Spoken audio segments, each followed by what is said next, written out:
podcast Conversas de Valor é um oferecimento de Target Data Experience. Há 20 anos transformando dados em valor. Grupo Risotolândia, levando alimentação de qualidade para mais de 550 mil brasileiros todos os dias. Conversas de Valor. Este é um projeto que foi concebido na pandemia, tornou consistência, tomou forma a partir do Grupo The Master, que conta com dois apoiadores que eu tenho muito carinho. A Target Soluções foi o meu primeiro cliente, do Roberto Galli, meu grande amigo há mais de 20 anos, e o Grupo Risotolândia que apostou nesse projeto desde o primeiro momento, né? Então, nós estamos indo para a segunda temporada, é uma satisfação, assim, eu receber amigos dos amigos, para essa conversa de valor que é de tanto valor. O episódio de hoje, e aí nós vamos ter aqui três convidados sensacionais, nós vamos falar sobre desenvolvimento de competências. E para esse desafio, que não é pequeno, para a gente estar aqui durante 45 minutos, eu tenho a honra de receber aqui, tenho a honra, né, e a gratidão de receber aqui, e veja, como professor eu tenho que usar uma ordem aqui, então é a ordem alfabética, né? Nós temos duas Brunas, e tem uma Bruna com N e uma Bruna com dois N's. Então a primeira é a Bruna com N só, né? A Bruna Almeida, que está aqui do meu lado, né? A Bruna, ela é psicóloga pelo UP, 2013, formada, né? Ela tem uma pós em neuropsicologia educacional, ela tem MBA em administração, e ela tem várias formações aí na área de liderança, curso de liderança, enfim, trabalha com isso, né? No currículo da Bruna, ela tem aí empresas como FIEP, Toshiba, Mondelez, e atualmente ela é gerente sênior de RH da Olist. Depois você fala quais são os seus desafios lá, que são pequenos ou mínimos, mas são grandes, né? São pequenininhos. Depois nós temos aqui a Bruna Veiga. A Bruna Veiga é psicóloga pela PUC do Paraná. Posso dizer a turma? Pode. 99, a Turma de turma. 99. Que maravilha, né? Você tem especialização em administração, que eu fazer em RH também, né? E a Bruna tem na sua trajetória empresas como Caliper, Tigre, VHSys, Local Confiável e o Grupo Propósito, onde ela é diretora de desenvolvimento de lideranças. Depois você fala um pouquinho o escopo dessa sua atividade, né? E o Felipe Laufer, que é jornalista de profissão, de formação, né, pela Federal em 2004. Nós fomos, acho que, colegas contemporâneos da FAI em negócios internacionais. E o Felipe é conselheiro certificado pelo IBGC. No currículo tem Gazeta do Povo, Reis, FESA, e é sócio do Grupo Propósito desde 2016. Então, obrigado, viu, a vocês por estarem aqui. Vejam que nós temos aí se o assunto é competência, nós temos aqui muitas competências embarcadas, né? Eu queria dirigir a primeira pergunta assim para a Bruna Almeida, né? Competências, Bruna, quando você, como Olist, como empresa, né? Que competências que vocês buscam? Depende da posição, do desafio, do momento da empresa. Tô na Olist faz 5 anos. E nesse período que eu tô lá, essa empresa já mudou de formas e jeitão de fazer? Não sei quantas vezes. E cada vez que ela muda, a gente também muda o nosso set de competências e as coisas que a gente busca. Isso não significa que a gente troca as pessoas, né? Significa que a gente muda, de fato, a forma de ensinar, de aprender, de se desenvolver. Interessante isso. Então depende muito, depende do contexto. A nossa maior habilidade enquanto HRBP, né, que é a cadeira que eu ocupo lá e eu ocupei em tantas outras empresas, é de fato de conseguir fazer esse diagnóstico, atrelar a demanda do negócio, o que as pessoas têm, né, de portfólio de competências e fazer esse match. Então a gente é um grande Tinder de competências. Um grande Tinder. Olha, interessante essa palavra, né? Bruna, isso é fácil, essa busca, essa mescla, pela sua experiência, que não é pouca, né? Em empresas de seleção, de avaliação de perfil comportamental. Não, eu diria que esse é um dos maiores desafios das empresas, né? De fácil não tem nada.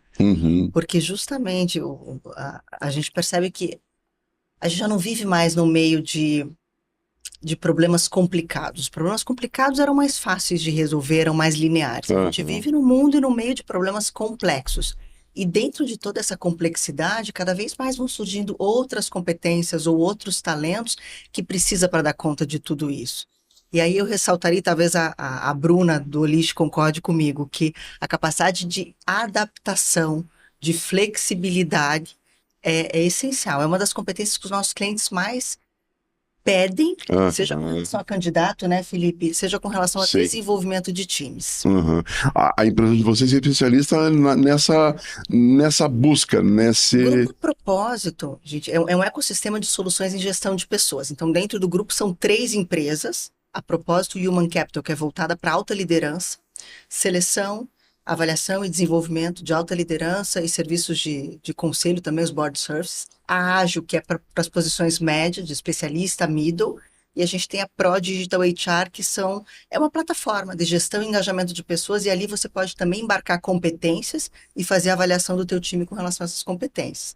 Então, o grupo são todas essas empresas. Eu, no grupo, como diretora de desenvolvimento, eu tenho um chapéu duplo, então eu cuido tanto dos projetos de desenvolvimento nos clientes, assessment de liderança, programas de treinamento, desenvolvimento de competências, mentoria, coaching, quanto do desenvolvimento do nosso time mesmo, que hoje a Propósito já está perto, como consultora, somos quase 50 pessoas, né, no grupo. Então, assim como eu vejo o desafio nos clientes, o desafio também é em casa, porque a Propósito está transformando muito. Aquilo que nós éramos alguns anos atrás, o Fê pode contar, hoje é outra pegada. Sim. Eu conversava com o Felipe antes do nosso início aqui sobre a mudança da carreira. A gente sai de uma universidade, da faculdade, sem ter noção de que daqui a 10, 15 anos a gente vai assumir uma dada função, né? Com você foi mais ou menos assim, né? Você é jornalista e hoje é headhunter, né? Totalmente, professor. Eu me formei em jornalismo e eu fui jornalista de profissão, de fato, né? Não foi só uma formação e logo eu percebi que não era exatamente o que eu iria fazer. Eu gostava da carreira de jornalista, mas em determinado momento eu também comecei a ver que eu poderia desempenhar outras funções, fazer outras coisas, e aí esse tema surgiu na minha vida, eu caí meio de paraquedas dentro de consultoria de recursos humanos e consultoria de busca e seleção de executivos. E hoje eu tenho mais tempo de carreira como consultor em executive search, em desenvolvimento, do que como jornalista, mas tem ali um passado ali que ele continua valendo, né? São competências adquiridas. Claro, sem dúvida. A gente não joga fora, né? Mas eu acho que a gente consegue ir aprendendo coisas novas. E aí eu complemento o que a Bruna estava falando, o que as Brunas estavam falando, na verdade, com a competência de você saber reaprender, né? Você saber o momento de falar, puxa, aquilo que eu aprendi não está me servindo mais, não é suficiente para aquilo que eu preciso desempenhar, e aí eu preciso guardar algumas coisinhas ali numa caixinha, numa gaveta, acessar de vez em quando, mas eu preciso ter até a humildade de dizer, puxa, eu não sei tudo, eu preciso aprender coisas novas. Então esse reaprendizado é algo que a gente vai olhar sempre, né? Tanto os nossos clientes pedem isso quando a gente vai olhar para o mercado, quanto do time que a gente vai montando. Atividade de consultoria é dinâmica demais. As pessoas têm que estar o tempo todo aprendendo coisas novas e abertas a aprender coisas novas. Eu pego um gancho nessa sua fala, Felipe, porque eu também passei por um momento de transição depois dos 40, e a Bruna me conheceu, acho que nessa fase, assim, porque eu vinha numa carreira executiva muito grande, ascendente, e numa dada situação houve uma mudança drástica e a árvore que eu estava pendurada foi deletada e eu acabei indo ao mercado, né? Uhum. E eu não tinha nem currículo, eu nunca tinha me preparado, nunca tinha feito planejamento de carreira, né? E aí uma psicóloga, a Luciana Micalici, que eu tenho um carinho imenso por ela fez um mapeamento de competências e ela me perguntou, já pensou em ser professor? E eu nunca havia pensado sequer alguma coisa parecida com isso, né? E aí aquilo acendeu em uma luz no túnel, né? E eu experimentei e gostei, e eu não me vejo hoje, e já são 20 anos nessa atividade, e eu não me vejo, eu era para ter começado há 40 anos atrás, né? Tamanha paixão que eu tenho pela atividade, né? E isso que você fala no sentido de aprender coisas novas, é todo dia. Uma ocasião eu encontrei um aluno que ele disse assim, é bom ser professor, né? Não preciso estudar mais. Aí eu... Oi, né? Oi. Aí eu digo, olha, se você for evangélico, você ora, se você for católico, você reza, porque, cara, nada a ver. Quanto mais a gente tá na estrada, e essa é a grande é o grande segredo, né? E até puxando esse gancho, o mercado está falando muito das competências perenes versus competências perecíveis. Isto, exato. Ter essa consciência de que muitas das... Eu fui da turma de 99, né? Você brincou, você podia falar qual era a turma e tal. E às vezes eu reflito assim, o que das competências que eu aprendi ali na faculdade, de fato eu aplico hoje? E eu percebo que poucas das competências perecíveis, competências técnicas que ali me ensinaram em algumas teorias, pouca coisa eu carrego até hoje. Mas as competências perenes, que são aquelas muito mais comportamentais, eu carrego até hoje. Então, a gente conseguir identificar também no nosso time, eu estou capacitando esse time em competências perenes ou perecíveis? Tá tudo bem se forem perecíveis, porque às vezes eu preciso de uma skill técnica de curto prazo para dar uma rampagem naquele negócio. Mas eu tenho que olhar as duas. É a ambidestria de você estar olhando os dois cenários. Acho que a Bruna vivencia muito isso no Olist. Sim, e até a possibilidade de você desaprender, porque acho que o que o Felipe falou faz muito sentido, né? Não tem como, às vezes, ocupar o mesmo espaço, duas competências. Talvez você tenha que deixar aquela realmente ali num cantinho para conseguir ocupar esse espaço com um novo aprendizado. Essa capacidade de leitura do que eu tô fazendo, o que aquilo pede que eu aprenda, que eu faça. Porque às vezes eu sinto que alguns profissionais ficam num lugar mais passivo, né? Esperando isso vir, esperando a demanda chegar, esperando alguém pedir. Aí já perdeu tempo. Ainda o mundo já mudou. Ainda é assim. Ainda Porque a gente vê essa geração mais nova que tem esse dinamismo maior, né? Mas você como ainda vejo assim. Sim. Percebe isso? Porque é complexo fazer essa leitura de cenário e entender qual é esse set, né, de habilidades, de competências que a gente precisa. Então, como a companhia muda o tempo todo, ainda mais sendo uma startup que, né, tem um contexto mais dinâmico ainda, às vezes a velocidade com que se pede que essa leitura aconteça, ela acaba ficando um pouco descalibrada com o tempo de resposta, né? Então, o meu trabalho é também de instigar esse tipo de busca, de aprendizado contínuo, de diagnóstico, de autoconhecimento, para entender, né? Ter a consciência de isso eu sei, isso eu não sei, isso eu preciso aprender, isso eu preciso aprimorar, porque também não é tão... normal, assim, da gente encontrar essas habilidades nos profissionais, principalmente quando tá no começo, assim, de carreira, né? Não, e quando a gente pensa até em alguns temas da neurociência, a gente, como ser humano, é programado para ficar no quentinho, para fazer o caminho mais fácil. Sim, é muito mais... Nosso cérebro quer o caminho direto e linear. E aí, para você reaprender, você precisa fazer outras conexões neurológicas e outros caminhos. A nossa natureza não é bem assim, a gente prefere fazer o caminho. É verdade. Eu me remeto a uma história que o Peter Senge, autor daquela livro Quinta Disciplina, conta, né? Ele fala sobre o processo do andar, né? Que a criança engatinha, depois ele equilibra e tenta, e erra, e tenta, e até que consegue, né? Então, o que ele grava? Que quando ele está em perigo, ele tem que parar, sentar, de preferência que não tenha nada na fralda, né? Porque não tem a abinha que segure aquela fralda, né? E aí pronto, aí ele se orienta, né? Quando ele tem lá os seus 7, 8 anos de idade, ganha uma bicicletinha do avô e da vovó, e agora eu sou avô, eu vou dar minha bicicletinha pra minha neta, né? Como é que é andar de bicicleta? Todo dia ao contrário. Para não cair, eu tenho que acelerar e não posso parar. Então, a reflexão que ele faz, o paralelo é isso, que a gente, para aprender coisa nova, não que a gente tenha que esquecer o que já se sabe, mas tem que estar disposto a... E o curioso, né? Existe um estudo científico que mostra que pessoas que não aprenderam a andar de bicicleta e não sabem andar de bicicleta, é porque elas não conseguem desligar, de acreditar que para não cair, eu tenho que pedalar. Gozado isso, né? A mente humana é fantástico, né, Bruno? Sim. Bom, olhando para as questões assim desse choque de gerações, né? Quando você traz essa questão do aprender, você fala só dos mais novos ou também dos gestores mais avançados, Bruno? Eu não consigo ver um recorte de geração em relação a isso, sabe? Eu acho que tem a ver com a habilidade mesmo que a gente chama de learn agility, né? Que é uma habilidade desenvolvida de você ter essa capacidade de olhar para o contexto e conseguir fazer essa leitura. Inclusive, a gente usa esse ponto do Learn Agility como um critério de avaliação de potencial nas avaliações, justamente para entender quais são os talentos que conseguem, de certa forma, evoluir na carreira de uma forma mais autônoma, né? Que a gente consegue olhar para ele e falar, sucessor, vamos trabalhar a sucessão dessa pessoa, vamos trabalhar o desenvolvimento dela para que ela consiga ocupar cadeiras cada vez maiores. O Learn Agility é algo que a gente avalia ali, porque é a capacidade de se autoconhecer, de olhar o cenário, de se adaptar, como a Bruna falou, de ter essa flexibilidade de perceber, né? agora eu preciso buscar outros movimentos. A AI é um exemplo. Para mim, eu, Bruna mesmo, por muito tempo fui muito reticente a falar sobre AI, aprender sobre AI, porque eu dizia, isso aí é modinha, já vai passar. Em algum momento eu olhei para o contexto todo e falei, gente, não, isso aqui não é modinha não, vamos lá aprender isso tsunami, aí. né? Bem forte.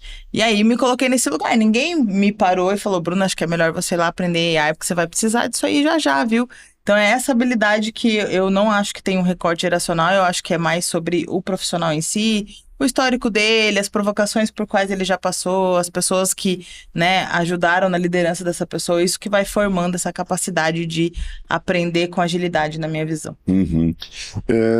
Felipe, que tipo de complementação você pode fazer no sentido desse mundo que vocês entendem, que vocês conhecem das empresas? Ou seja, porque tem os gestores mais antigos, de um outro recorte, claro, e tem os mais novos chegando, né? Como é que você percebe, enquanto consultoria, esse... Eu vejo o seguinte, a gente tem essa capacidade que a gente tem de uma geração mais nova de, às vezes, inovar, provocar, fazer diferente, fazer provocações. Mas se ele não respeita legado, se ele não respeita o histórico que está colocado, e isso está por meio da cultura da organização, está por meio daquilo que está colocado, da leitura que ele consegue fazer do ambiente, da empatia de conseguir olhar para aquilo e entender como aquele ambiente funciona, ele pode querer inovar à vontade, ele pode querer ser criativo, pode querer mudar as coisas, mas ele não vai pode dizer não vai conseguir, mas vai ter muita dificuldade, né? A gente escuta, às vezes, puxa, eu queria mudar completamente a gestão dessa companhia, eu queria trazer um executivo que fizesse aqui um choque de gestão, né? E a gente vai olhar para aquilo, tentar cumprir aquele briefing do cliente, mas tentando ter aquela visão além do alcance que, ok, ele precisa fazer um choque de gestão, mas respeitando o que está colocado. Porque se é uma empresa, por exemplo, de donos, uma empresa familiar, né, ele pode tentar, às vezes a diretoria está comprada com aquela mudança, mas a presidência vai olhar para aquilo e vai dizer assim, isso confronta com aquilo que eu construí. Aqui não se cria, né? Então a gente tem que ajudar, às vezes, a companhia a enxergar que ela pode fazer um choque de gestão e pode ter mudança geracional, às vezes, mas respeitando esse legado. Senão senão você não tem construção, você tem destruição. Né? E não é isso que as companhias querem, né? Destruir valor, destruir o que foi construído. Elas procuram muito mais puxa, de onde eu estou hoje, como é que eu vou construindo, sabe? Mas é inegável que existe pelo menos algum atrito, né? Entre gerações, sim ou não, Bruna? Sim, sim. Como é que você percebe isso, os mais velhos em relação aos mais novos? Porque quem está chegando é o novo, que muitas vezes não sabe, não conhece. Eu tenho uma tese em relação a isso. O que você percebe, Bruna? Eu sempre parto do princípio, de conversando com as empresas, que a gente tem que olhar cada ser humano como único, dentro das suas potencialidades, dentro dos seus talentos, e isso se sobrepor à questão geracional. Tá? É claro que tem um elemento geracional, e a gente tem uma série de estudos que as pessoas de geração mais velhas preferem mais hierarquia, preferem um ambiente mais tradicional, não lidam de forma tão aberta com mudança, enquanto os mais jovens podem tender a ser menos disciplinados, menos atentos ao tema de hierarquia e tudo mais. Mas cada vez mais eu observo também que você tem que olhar cada indivíduo. Tem pessoas bastante jovens de idade e que têm um drive de disciplina e uma orientação a trabalho enorme. Então não dá pra gente de uma geração mais antiga falar, os jovens não querem nada com nada, a turma não quer trabalhar. E também não dá para os mais jovens olharem para os mais velhos e para a gente falar, essa turma é muito conservadora.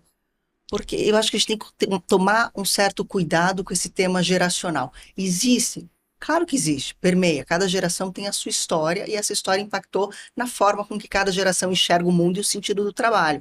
Mas olhar para cada ser humano como único, eu penso que é mais importante ainda.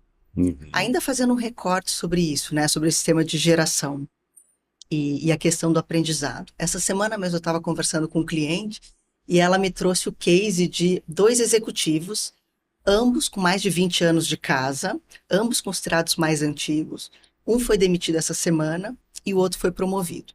E ela falava, qual é a diferença? parou no tempo, fazia igualzinho e vinha com as mesmas competências que ele tinha 20 anos atrás. E o outro, a gente percebeu a evolução. Junto com a empresa, ele evoluiu, ele desaprendeu, ele construiu outras competências.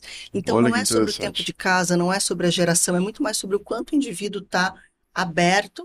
E como a Bruna trouxe, né, o Learning Agility é uma ferramenta sensacional para você conseguir identificar e mapear esse potencial. E dentro das dimensões do Learning Agility, quem tiver a oportunidade de aprofundar um pouco mais no estudo, você consegue ver qual dimensão aquele profissional está se sobressaindo, é mais fácil para ele fazer a mudança e onde ele pode precisar de um pouco mais de ajuda. Ou seja, é simples isso? Não é simples, não. É lógico que quando a gente tenta fazer o recorte geracional, ou qualquer outro recorte de população, é na tentativa de generalizar a forma de fazer, né?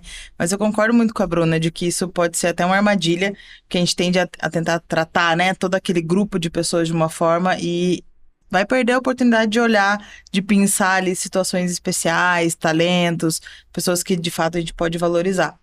Não é fácil, porque, de novo, a gente está falando de individualidade, aí vem o papel da liderança, vem o papel de RH, vem o papel da estrutura da companhia como um todo nessa ajuda, e também da pessoa buscar esse movimento, né? Você sabe que, para além de HRBP Knowledge, eu sou mentora e trabalho fora nas multicarreiras agora, né, que tá na moda esse negócio.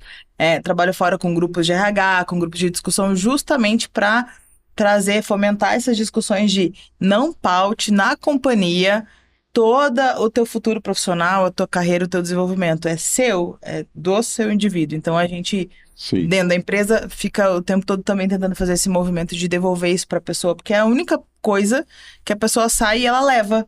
Sem dúvida, tudo que ela aprendeu, a história, o desenvolvimento dela. A história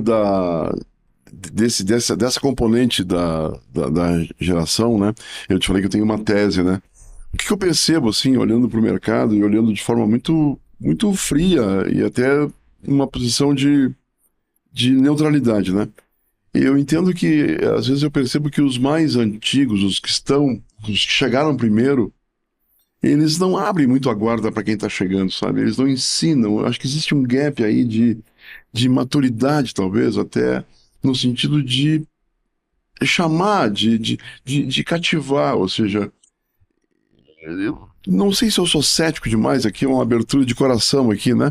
Mas um gestor que está numa empresa há 20, 30 anos, 25, 15, 20 anos, e passou por poucas e boas ali, vamos pensar numa empresa média, pequena, uma empresa com dono.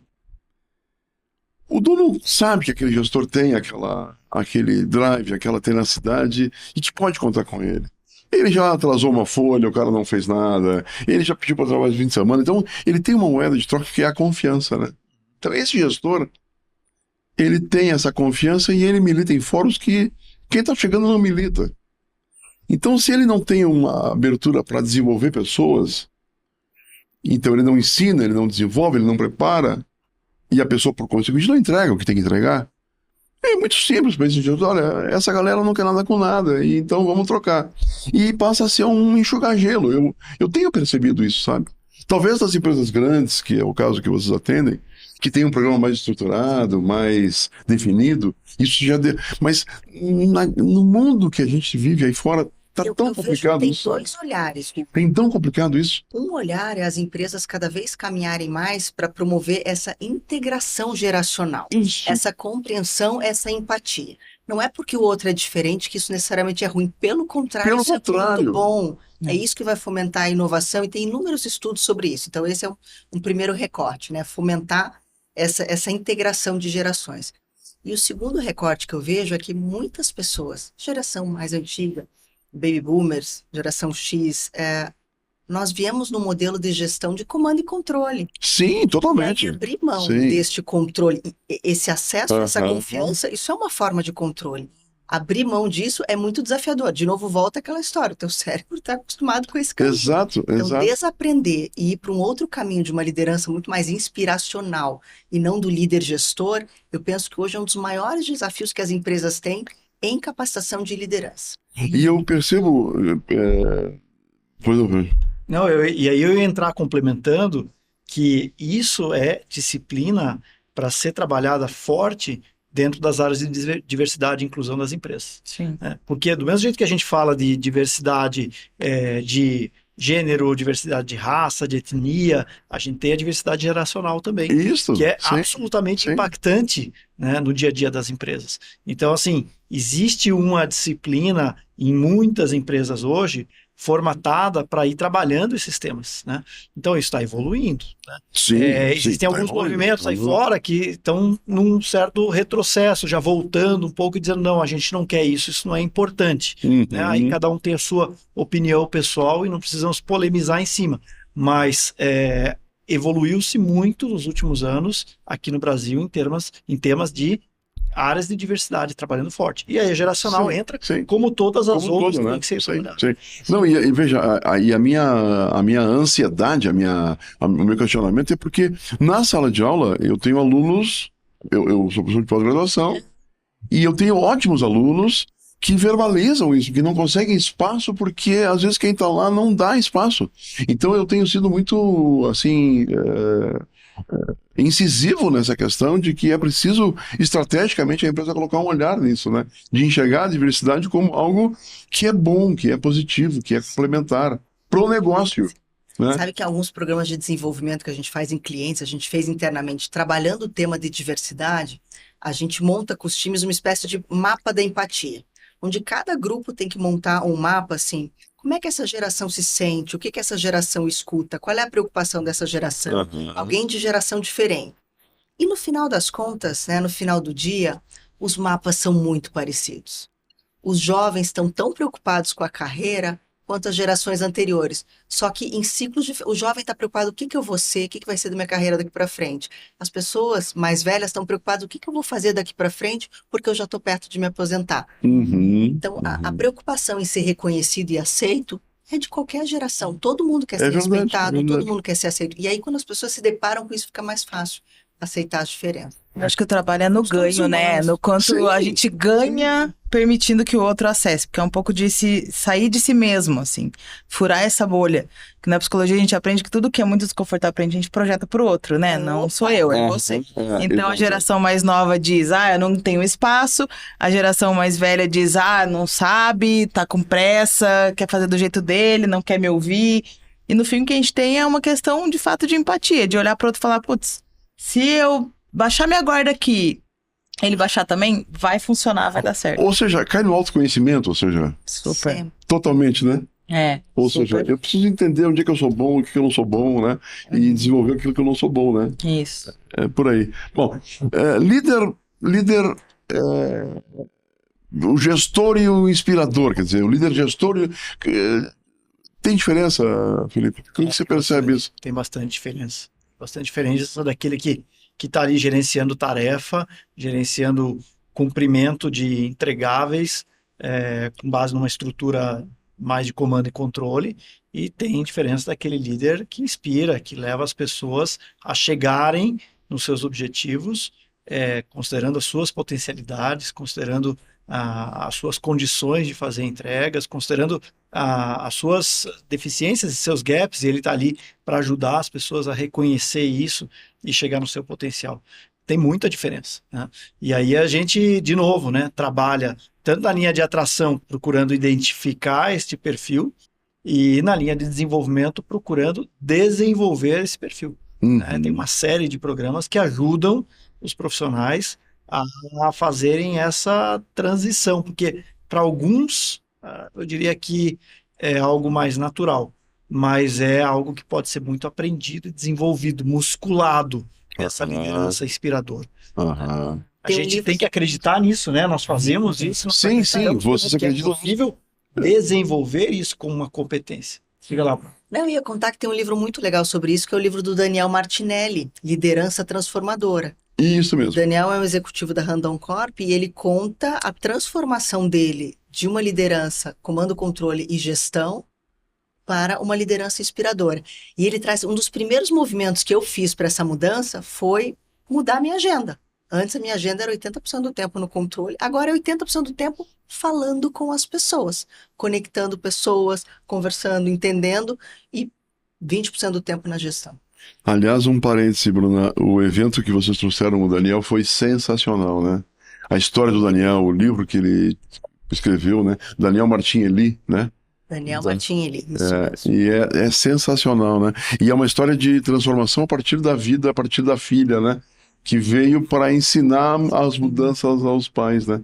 É incrível, né? Incrível, né? Bom, e voltando ao capítulo do desenvolvimento, a propósito tem um leque de ferramentas e de instrumentos. Fala um pouquinho esse escopo que vocês trabalham. A gente parte, em desenvolvimento, a gente parte muito do pressuposto do que conversávamos aqui, de autoconhecimento. É a base, é o pilar. Se eu, como líder, não me conheço o suficiente, não entendo minhas potencialidades, meus talentos, minhas áreas de vulnerabilidade e trabalho sobre isso, é muito mais desafiador você liderar outras pessoas. Então, normalmente, os projetos em desenvolvimento da propósito começam com essa ancoragem em autoconhecimento. E aí a gente tem uma série de ferramentas e assessments. A nossa própria plataforma de gestão e engajamento de pessoas, que é a Pro Digital HR, ali dentro tem um Assessment Center. E o time, nós temos inventários fundamentado em Learning Agility, inventários no formato 360 para que a pessoa faça uma autoavaliação do seu perfil de liderança e os convidados também vão avaliar. E é impressionante como em 80% dos casos, assim, não bate a autoavaliação com a percepção. Janela de Johari, né? Porque como a Bruna falava assim, não, isso aqui não é meu, isso aqui é do outro.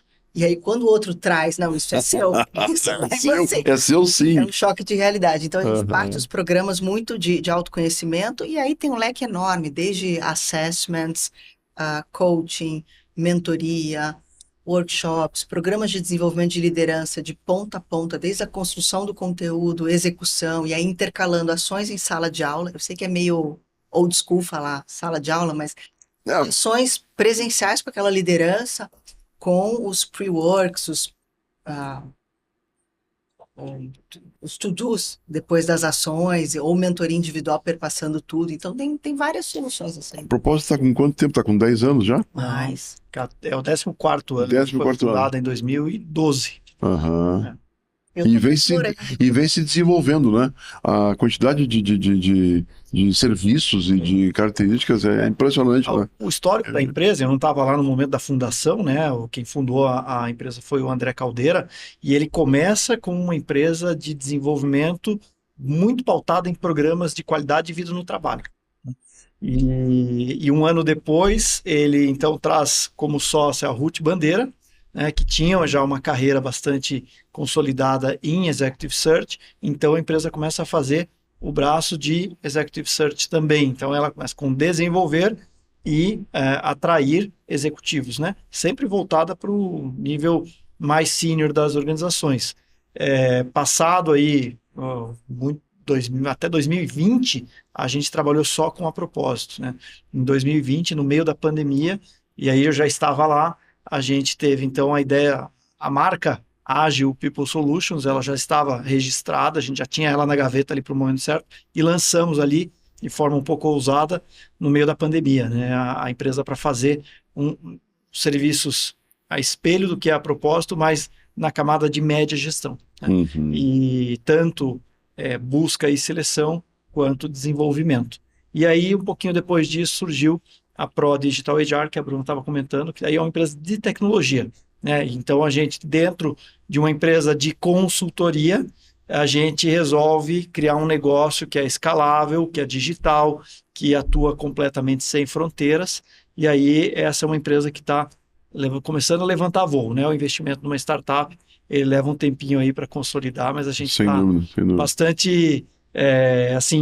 esperançoso, né, e animado com os próximos passos da Pro a partir de agora. Eu vi nascer a propósito, vocês estão de parabéns, que a empresa tem sido uma referência positiva nas suas áreas, viu, de atuação. Parabéns, viu? E até falando da Pro, que é a Digital HR, né, a nossa startup, nossa HR Tech dentro da empresa. Né? A Bruna vai concordar comigo que na área de pessoas e cultura, quem tem dev tem tudo. Tem tudo. Desenvolvedores. Você tem um, cuida. Tem onde tem um, cuida, né? Retém, mantém. Trabalha, desenvolve. Aliás, fazer uma pergunta. Olist, fala um pouquinho da Olist. O que é Olist? Como é? A Olist é uma empresa que eu já não considero mais uma startup, porque ela já tem 10 anos, estão comemorando 10 anos agora esse ano. A gente é um hub de soluções para o empreendedor de varejo. Então, desde funcionalidades para que ele gerencie, né, um RP, que ele gerencie todo o seu estoque, suas vendas, seu fluxo de caixa, conta digital para ele poder fazer também a gestão do que entra, do que sai de dinheiros, logística. Então tem uma série de soluções que também nesse lugar, igual o Felipe comentou, a gente foi trazendo como tijolinhos que foram se juntando para formar esse hub. Eu tô lá há 5 anos, então eu faço parte da metade da vida dessa companhia e é muito legal de acompanhar, né, esse processo, essa história toda. E sim, quem tem um dev tem tudo, seja em RH, seja em qualquer que seja a área. Ó, dev, ó. Porque as soluções em tecnologia, elas permitem isso, né, escalabilidade, elas permitem que você adapte, elas permitem que você coloque o usuário de fato no centro, entendendo quais são as demandas e conseguindo num produto que, em tese, não tem estoque, não tem nada concreto, a gente consiga entregar tanto valor, né, para quem tá ali usando. Então, é uma empresa da qual eu tenho um carinho enorme de conseguir ter me desenvolvido na minha carreira ali e ao mesmo tempo ter visto assim a história toda acontecendo. Que bacana, que bacana. Você falou um tema que acho que 11 a cada 10 pessoas falam, né, que é a inteligência artificial, né? Uhum. Como é que você vê isso? Veio para ficar? É modinha? Agora eu acho que sim. Agora que já passou a fase da negação, né, na curva da mudança, sim, acho que sim, veio para ficar.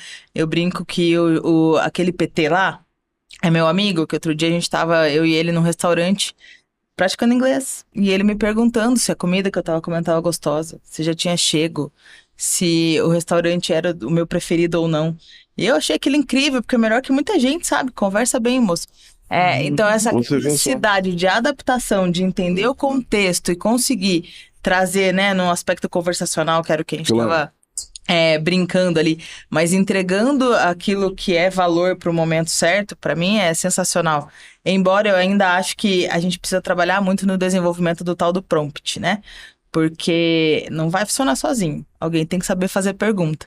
A gente estava falando ali sobre liderança inspiracional e eu escutando vocês e pensando do risco que é quando a gente traz uma tecnologia dessa e a gente não forma a pessoa para saber o que ela quer com aquilo, para saber perguntar, para saber trazer a reflexão certa, construir o argumento, senão fica vazio, sabe? Então, acho que o nosso trabalho, até pensando em gente, é de fato trazer conteúdo, trazer repertório, trazer pensamento crítico, curiosidade, para que ela seja capaz de receber uma resposta e em cima daquela resposta dizer, isso aqui faz sentido, não faz, tá de acordo com a minha demanda, não tá, deixa eu perguntar de novo, deixa eu pedir um aprimoramento, porque senão a gente tem um risco enorme de só receber informação. Raso, né? Sem dúvida. E aí não à toa, professor, no estudo mais recente do World Economic Forum, das principais competências globais que vão ser demandadas para o futuro, 25 a 30, a número 1 é pensamento analítico. Porque é justamente isso, você ter a capacidade crítica de conseguir fazer a pergunta certa, de analisar aquilo que vem da tua inteligência artificial. Porque minha visão de inteligência artificial e uso muito, uso para aspectos, por exemplo, num assessment, conseguir acelerar uma análise ou um relatório, para que no final do dia o meu tempo seja dedicado a ser mais humana. E Bruna, menos operação, Bruna que mais bacana, humana. Bruna. Essa é uma definição interessante. Eu também, eu não tinha essa percepção do humano, né? Mas eu também utilizo bastante para entregar cada vez melhor e sobrar tempo para aquilo que é... Para a gente ter tempo para a humanidade. Sem dúvida, sem dúvida. O Walter Longo tem uma fala que ele comenta que a gente tem um déficit de vocabulário muito grande por conta do déficit da leitura. E que se a gente não tiver repertório para conseguir conversar com a inteligência artificial, a gente vai ter respostas medíocres, erradas em algumas situações, né? Então esse pensamento que você fala, ele é muito construído a partir também de repertório, né? E pior que isso, né? Pior que respostas erradas é a incapacidade de julgar que aquela resposta está errada. Que está fora do contexto, que está errada. Exato. E aí você entrou... É um desastre, é um desastre. A gente ria esses dias, assim, com alguns cuidados, né, Felipe, com a inteligência artificial. A gente tem visto muitos posts de LinkedIn, por exemplo, que é nítido que a inteligência... A pessoa a vida inteira escreveu num estilo, de repente vai num estilo... Bruna. Gente, que canseira, né? Desculpa, não vou nem ler até o final. Aí o Felipe falou, Bruna, eu vi uma coisa pior. Eu falei, não. Eu contei uma história primeiro, eu fiz um post meu no LinkedIn e alguém comentou meu post.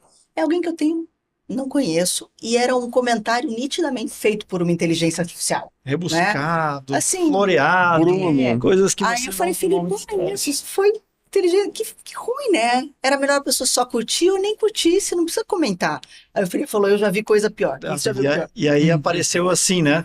O comentário de um post LinkedIn e dizia: aqui está um comentário curto para um post de LinkedIn. Não, aí ela meteu. Aí é uma falência do sistema, né? É um Ctrl-C, Ctrl-V. Né? E quando você lê artigos assim, onde tem a palavra, todas as palavras escritas na primeira letra da palavra em caixa alta, a resposta da inteligência é sempre assim do ChatGPT. Sim. Então, é claro, é nítido que aquilo ali foi feito por... Faltou a pessoa colocar o seu tempero. É viável, né? Pegou a informação. É claro, tá no jogo, né? Mas coloca o seu tempero, né? Coloca a sua individualidade, né? O seu Dá endereço identidade. para falar, Dá nossa, aqui é o jeito que... Tanto é que eu brinquei com o professor Ruth, conheci ele lá no lançamento No do livro. livro. Subiu lá, fez uma piada, fingiu que tava rouco. Falei, olha, é esse tipo de profissional que a gente precisa mais. Mas Gente olha- autêntica, né? A Idel já falava com o Nascimento lá, né, sobre esse episódio, né? A pessoa que me antecedeu era o Rogério Spinelli, que ele é comunicador, ele é jornalista, ele é apresentador de televisão, né? Ele tem uma voz microfônica perfeita, não sei quantos decibéis, 0,5, assim, é uma coisa absurda, né? Aí quando ele começou a falar, eu digo assim, meu Deus, eu vou falar depois deste cara, o que eu vou fazer?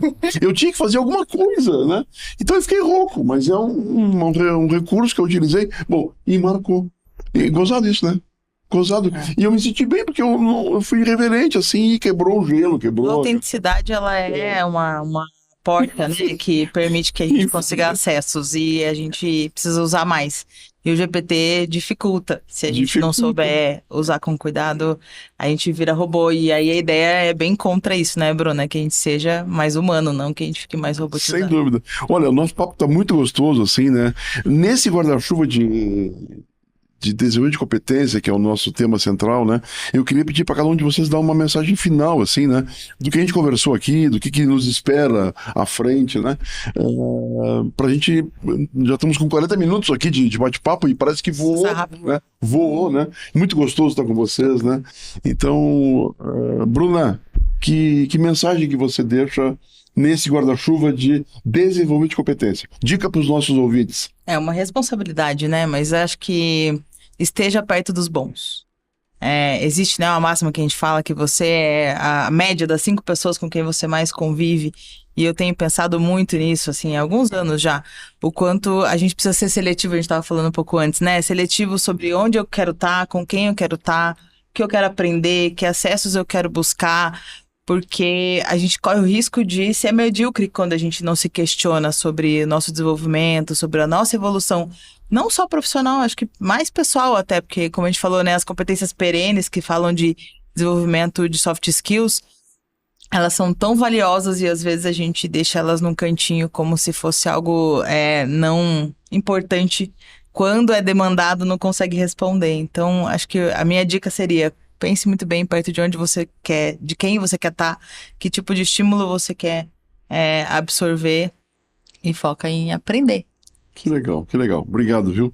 Felipe, e você? Que mensagem que... O meu seria principalmente investir em autoconhecimento. Busque se conhecer, né? Se a gente não se olha nesse espelho para entender em profundidade quem a gente é, entender onde é que estão fortalezas para a gente muscular, desenvolver, mas também áreas de oportunidade, áreas de maior vulnerabilidade, a gente não evolui, tá? Essa é uma delas. Eu acho que é investir em autoconhecimento de maneira aberta, de maneira assim genuína. Genuína, exato. Autêntica, né? E junto com isso, manter uma cabeça curiosa, né? É assim, o que eu não sei que eu preciso aprender? As pessoas têm níveis diferentes de curiosidade. Eu costumo dizer sempre que a curiosidade foi o motor da minha vida profissional. Foi o que me possibilitou mudar de carreira e performar numa nova profissão e crescer dentro dela e me manter dentro dela. Porque eu, de fato, sou uma pessoa muito curiosa. A Bruna sabe, às vezes eu conto assim, puxa, eu paro o que eu estou fazendo, se não é algo muito importante, para pesquisar um negócio que me veio à cabeça e aquilo fica guardado ali, de repente, em algum momento eu consigo tirar e usar. Mas o exercício da curiosidade, o exercício de você entender que a gente não sabe tudo Ninguém vai saber tudo, Isso aí. mas, ao mesmo tempo, a gente tem condição de aprender, né? O Shakespeare teve que aprender o A até o Z, e o Einstein teve que aprender a somar 1 mais 1. Sem dúvida. A gente tem condição de aprender, tem que saber o que você não sabe e correr atrás daquilo. Então, autoconhecimento e curiosidade, para mim, são os recados para hoje. Maravilha. E você, eu Bruna? vou copiar o Felipe. Ah, pegar algo não pode. Não pode. Ficou fácil para mim, Não. que eu falei antes. E talvez por isso eu esteja tão alinhada com a empresa que eu trabalho hoje, com a Propósito, né? Porque para mim é um valor muito forte o pilar de autoconhecimento. É por onde começa olhar para si, entender quais são suas fortalezas, áreas de vulnerabilidade. Ao se conhecer muito bem, você consegue ter escolhas melhores. Parece fácil, não é. É uma jornada extremamente desafiadora se conhecer. Quando a gente acha que já sabe tudo, a gente vê que a gente não sabe absolutamente nada. Recomendo os estudos da Tasha Ayrish, que é uma psicóloga organizacional dos Estados Unidos. Ela pesquisou com centenas de executivos e perguntou para as pessoas assim, quantos se conhecem muito bem? Quantos têm autoconhecimento? 95% falaram, eu tenho um ótimo autoconhecimento. Quando ela, de fato, mergulhou numa pesquisa com cada um deles, ela descobriu que menos de 15%, de fato, tem um autoconhecimento consolidado. Então, isso é um ponto super importante, é uma jornada. E, além disso, conectar o meu autoconhecimento com o que está acontecendo no mundo. Eu sinto que falta, e aí tem a ver com essa questão da curiosidade.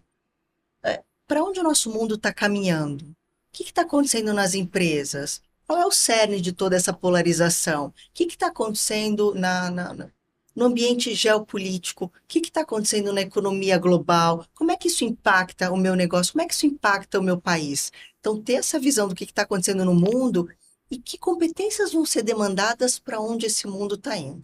E o quanto eu me conheço para atender essas competências de futuro. Né? Ter esses dois olhares. Olhar para si e olhar para o mundo. Que maravilha, que maravilha. Olha, eu assim tenho uma gratidão imensa a vocês por terem estado aqui, né? O nosso objetivo no podcast é a gente construir legado, né? Não é deixar legado, é construir legado. Eu vou... Bruna, eu confesso que não conheço a Tasha Ayrish, mas você que está nos escutando, eu vou colocar no comentário lá, faço questão de colocar, né, essa referência para pesquisar. E Brené Brown fala sobre vulnerabilidade, né? Maravilhosa. Tudo isso que a gente comentou sobre autoconhecimento, sobre a capacidade de entender contexto, a capacidade de ser mais humano, né? Tudo passa por ser vulnerável, por entender que é possível eu dizer não sei e preciso aprender, ou me perdoa, me desculpe, né? Então, assim, é gratificante de ter esse projeto, de conversar com pessoas tão interessantes, tão inteligentes quanto vocês, né? Então, eu quero agradecer a vocês profundamente. A Bruna, nós nos conhecemos há mais de 20 anos, né, Bruna? Mais de 20 anos. Falar datas, né? Eu adoro. Sabe, 99, mais de 20 anos. Mas é porque eu sou dinossauro, né? Do livro dos dinossauros. Eu sou. E para mim isso é uma marca muito forte, né? A gente ter a. Não dá para dizer que nós somos amigos, porque nós acho que nunca almoçamos juntos. Mas são trocas muito Mas são trocas muito ricas, né? E baseadas em valores, né? Quantas vezes a Bruna já foi em sala de aula participar de fóruns? Quantas interações a gente já fez por LinkedIn, de sugestão, de busca, de ideia de negócio, né? Já trocamos, né? E isso já faz 20 anos que a gente tem um relacionamento, né? E isso não é pouca coisa. E num tempo onde as relações são tão voláteis e tão volúveis e tão efêmeras, eu tenho orgulho de ter você ao longo de 20 anos como uma amiga, assim, uma parceira e ver a sua evolução, de ver quão referência você é, né? Então, obrigado, viu? Obrigado. É um prazer enorme estar aqui com Imagina, você. uma satisfação. Parabéns de novo pelo lançamento do livro Drones e Dinossauros. É um desafio imenso, né? Com mais de 19 autores, lá 19 artigos, né? São 26 autores no total. É um livro que foi uma delícia de escrever, né? Que fala de mega tendências, que é o que a gente está nos movendo, né? E assim, para falar em data, Bruna, eu tô na experiência de ter há 4 meses eu sou avô, né? Tem sido uma experiência fantástica, né? E a Alice, eu espero que o mundo da Alice daqui a 25 anos seja totalmente diferente do que a gente tem hoje. Eu escrevi uma carta para a Alice no LinkedIn, no Dia das Mulheres. Foi a única mulher que quem dirigiu uma palavra para a Alice, representando todos vocês pela fortaleza, pela garra, né? E assim, nessa vulnerabilidade, gente, como nós temos errado em relação a algumas coisas, né? Como o ser humano tem errado. E eu, às vezes, tenho uma vergonha alheia das coisas, sabe? E o podcast é uma forma de alguma forma, externar isso e deixar gravado lá no YouTube para as próximas gerações, né? E é muito gostoso esse projeto. E o livro, da mesma forma, né? É um carinho muito grande, né, que a gente tem. Então, obrigado a vocês. Obrigado. Obrigado. Obrigado. Gente, este foi o 20º episódio da série Conversas de Valor, que eu tenho, assim, uma satisfação imensa de ancorar esse programa, que tem apoio da Target Soluções, do meu amigo Roberto Galli, e o Grupo Risotolândia, né? Então, agradeço a você pela audiência e nos vemos aí em edição extraordinária. Um grande abraço, sucesso! O programa que você assistiu teve o apoio institucional da Target Data Experience e do Grupo Risotolândia.